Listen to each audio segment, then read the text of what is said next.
Well, good morning. I'm Jeff Coleman. And I'm Debra Pinkerton. Welcome to Morning Light.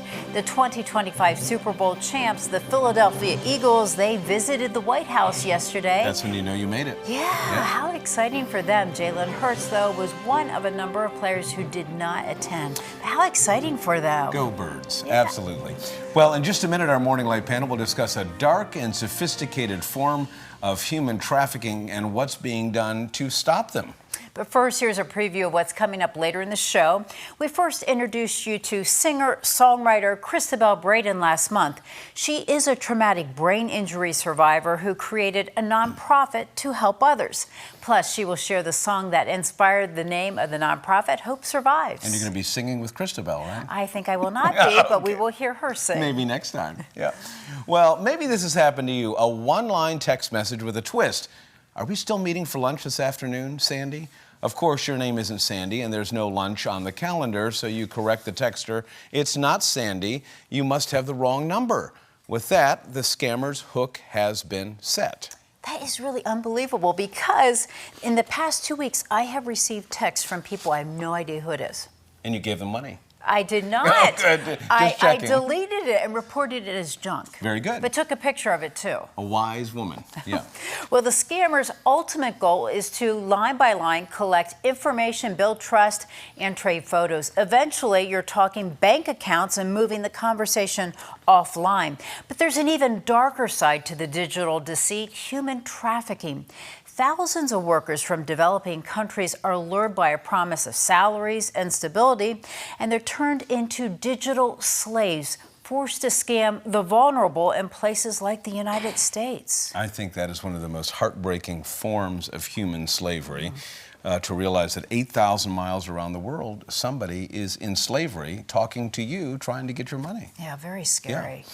One organization, the International Justice Mission, is having success helping authorities identify victims of human trafficking. In recent years, the Christian organization has helped nearly 500 exploitation victims in Southeast Asia return home, most recently in Myanmar.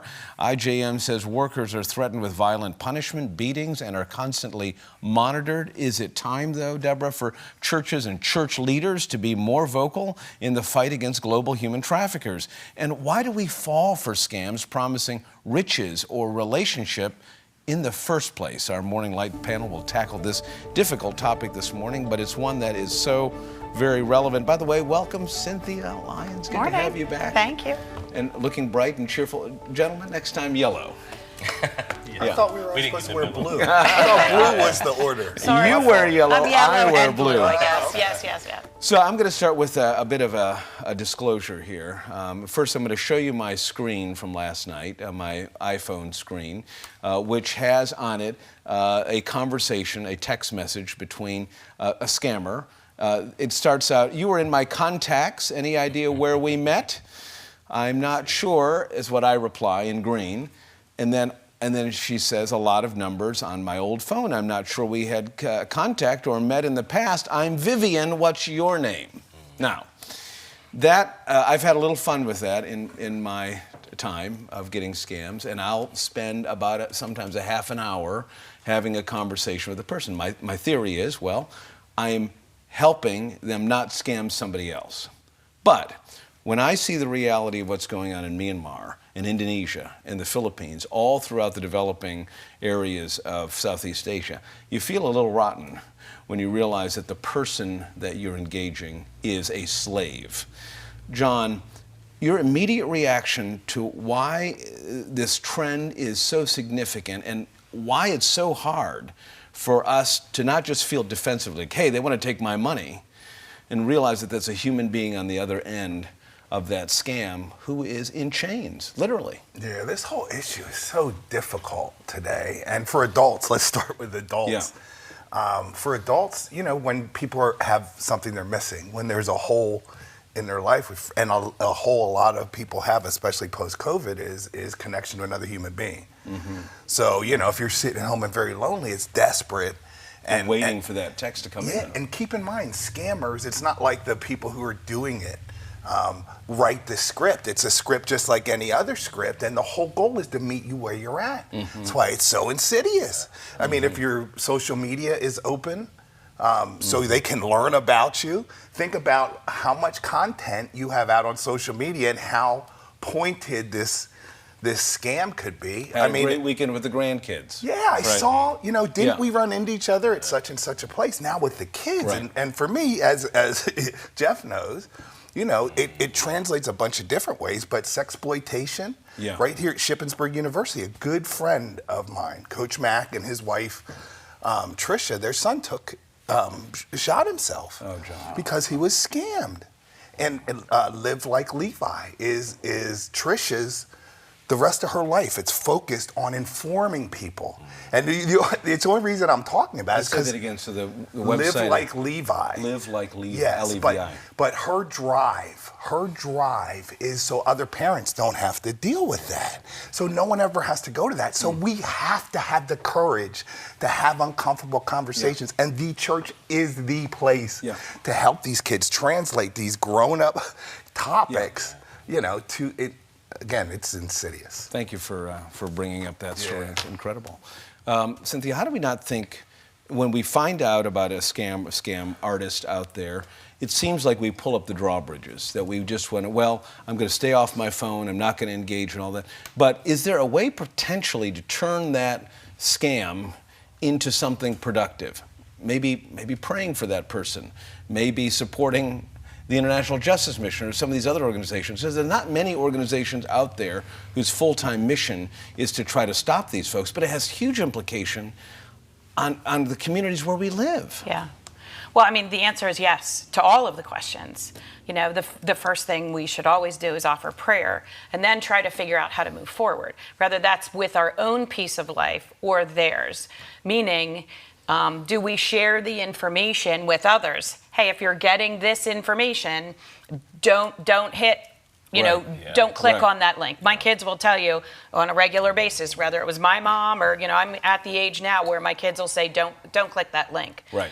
But then, I think what John said is really important, and that is the open discussion of, it's difficult. I mean, it would be difficult depending on the age of what your congregation looks like, to have a pastor stand up and not a lot of the congregation go, we can't talk about that here, Right. But we do have to talk about it. We do have to figure out how to open that line of communication on this side of the phone, as well as then figure out on that side of the phone as well. So, Joe, many of the churches in this area, the predominantly African-American churches and white churches in the North, during the period of slavery in the United States, that was the place where they sounded the alarm. That's the place where they would bring in the chains so you could see, this is what's happening in our own country.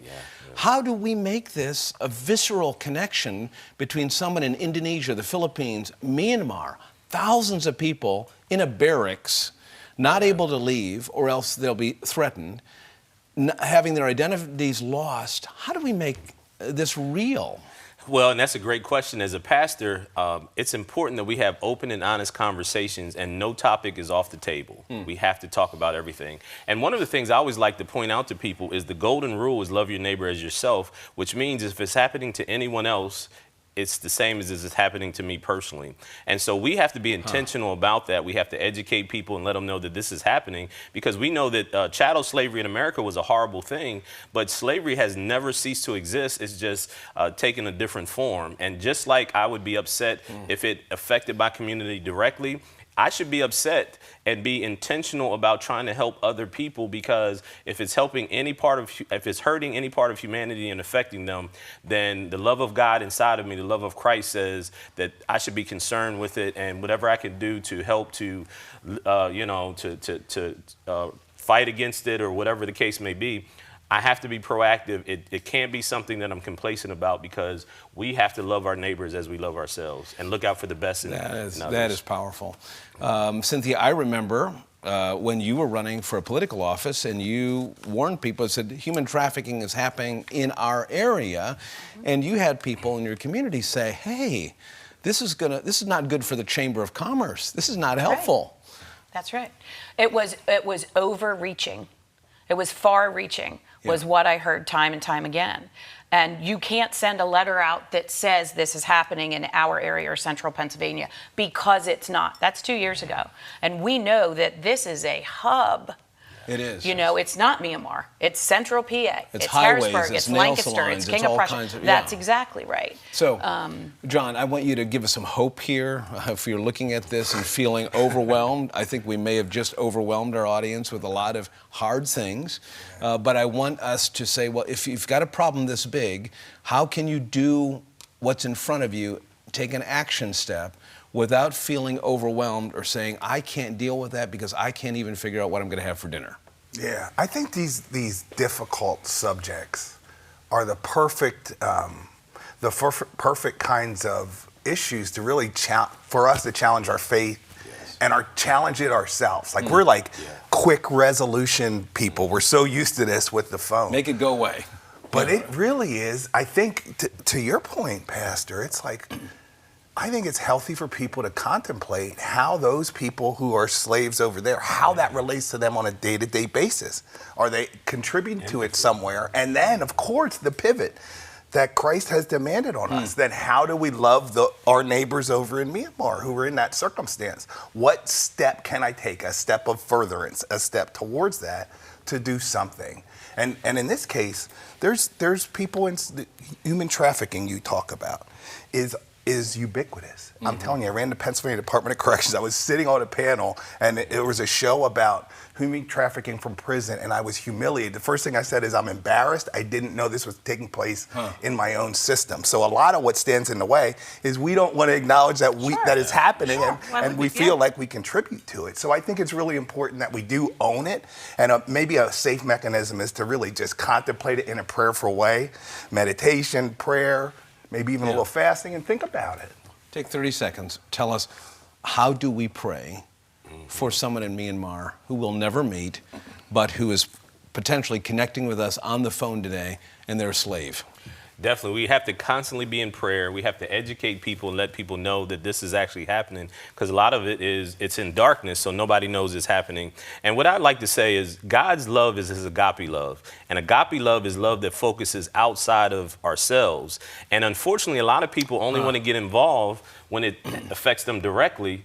But God's love that should have transformed my heart to a place where if it's happening in Myanmar, it's the same as it's happening in my household. If it's happening to someone else's child, it's the same as it's happening to my child. And if I have that same level of love and dedication and being committed to try to extend God's love, then we should find out how can we help other people, even if they're halfway across the world. What you have all said today is so radically different from what I hear anyone else saying, and I'm grateful you said it. So thank you all very, very much.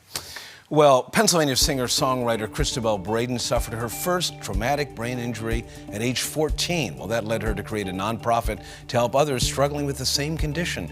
She'll tell us about Hope Survives after the break. And good morning, Philadelphia and the congregation at Greater Exodus Baptist Church. You're watching Morning Light right here on Lighthouse TV.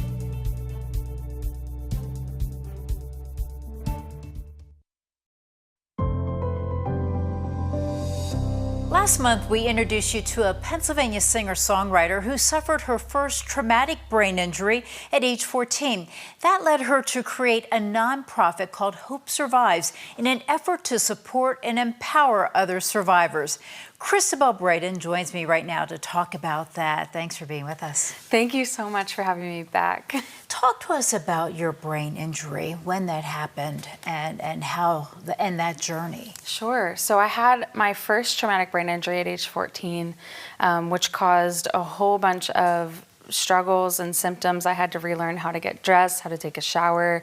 I couldn't walk straight. My vision was off, my vestibular system, kind of everything, which led to, vestibular is your center of balance. So it led to me feeling off a lot, which led to falling and getting more brain injuries.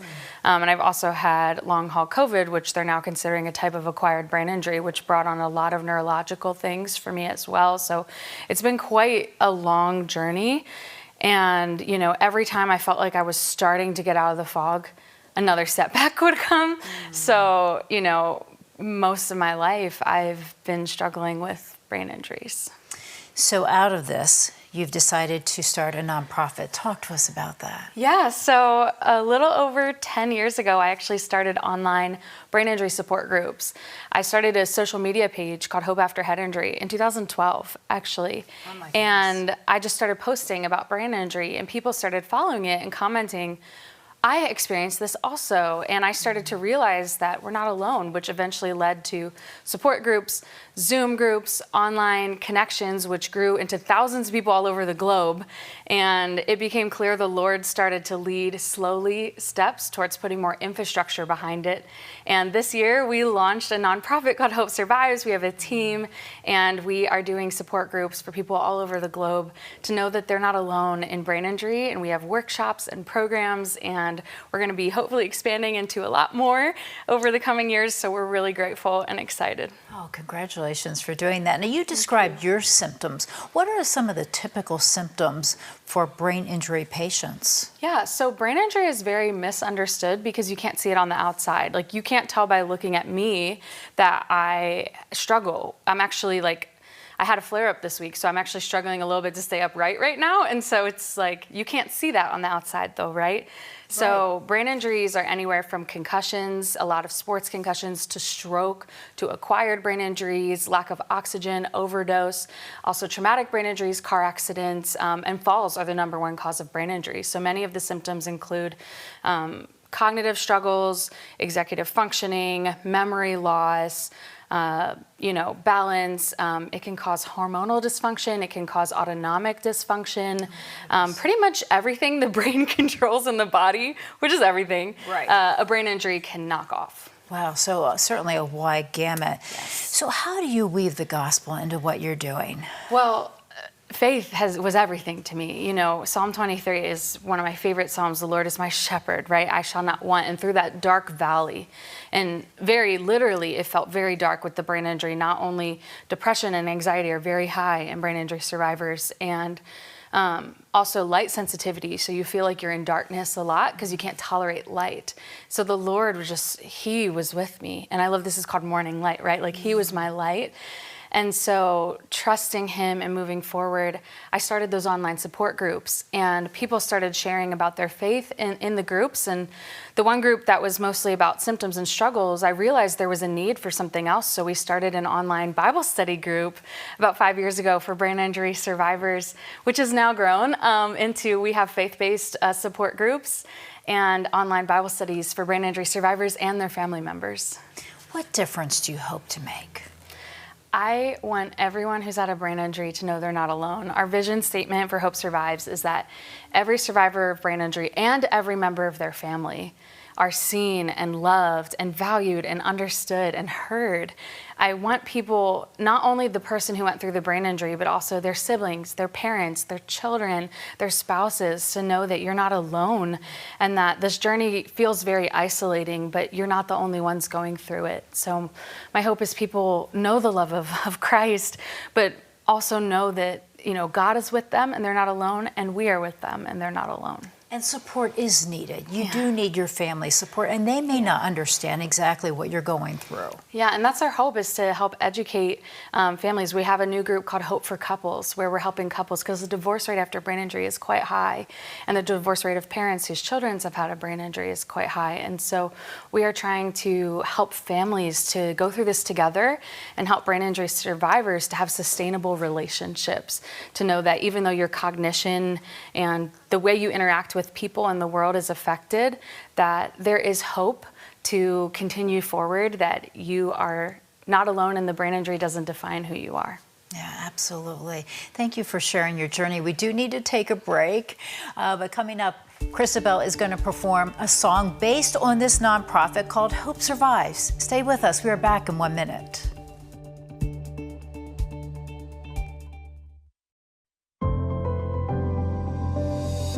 Welcome back. In our last segment, singer-songwriter Cristabelle Braden shared details about her new nonprofit, Hope Survives. Now she will share her single, Hope Survives.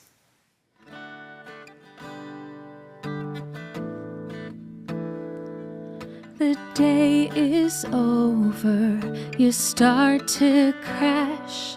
Exhaustion hits but you can't relax. On the outside, you look fine, but each day you're fighting to get by. Isn't it crazy how nothing's the same?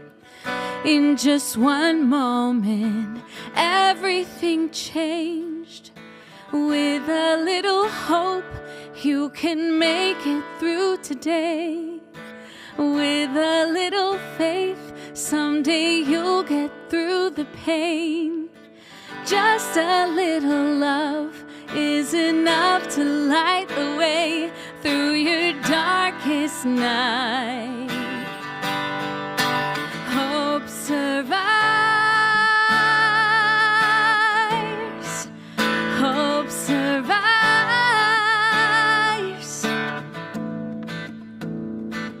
This wasn't how it's supposed to be. You can't stop thinking, why me? Your new normal does not feel right, but there is beauty in a new life. With a little hope, you can make it through today. With a little faith, someday you'll get through the pain. Just a little love is enough to light the way through your darkest night. Hope survives. Hope survives.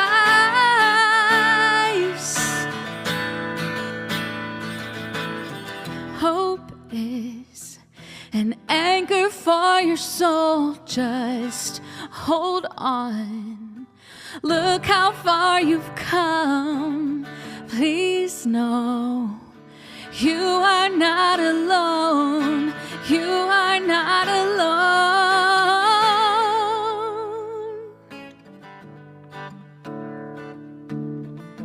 You are not alone. Yeah. Oh. Just a little love is enough to light the way through your darkest night. Hope survives. You can make it through today. With a little faith, someday you'll get through the pain. Just a little love is enough to light the way through your darkest night. Hope survives. Hope survives. Hope survives. Oh, that was beautiful. Hope Survives. Love the title of Cristabelle Braden's new song. If you would like more information about Cristabelle's nonprofit, Hope Survives, check out hopesurvives.org. Stay with us. We are back right after the break.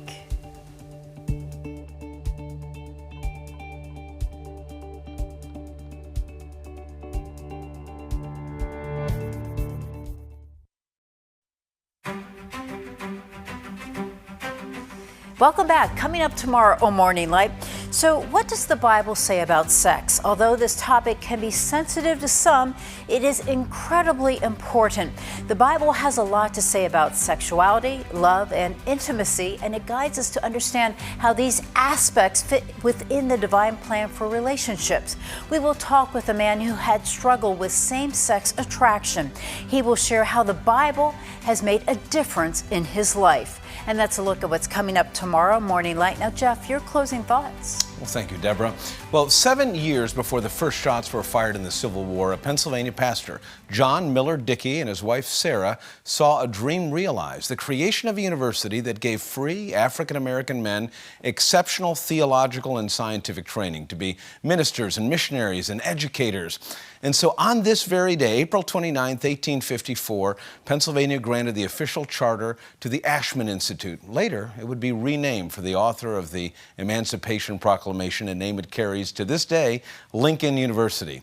Its distinguished alumni includes a president, a prime minister, a United States Supreme Court justice, a Medal of Honor recipients, and decades of history-making leaders. Lincoln University's motto, taken straight from the pages of the Gospel of John: "If the Son shall make you free, you shall be free indeed." What a challenge, what a legacy. For Debra and the entire Morning Light team, I'm Jeff Coleman. Thanks for watching. Be sure to check on your neighbors, and we'll look for you right back here tomorrow morning.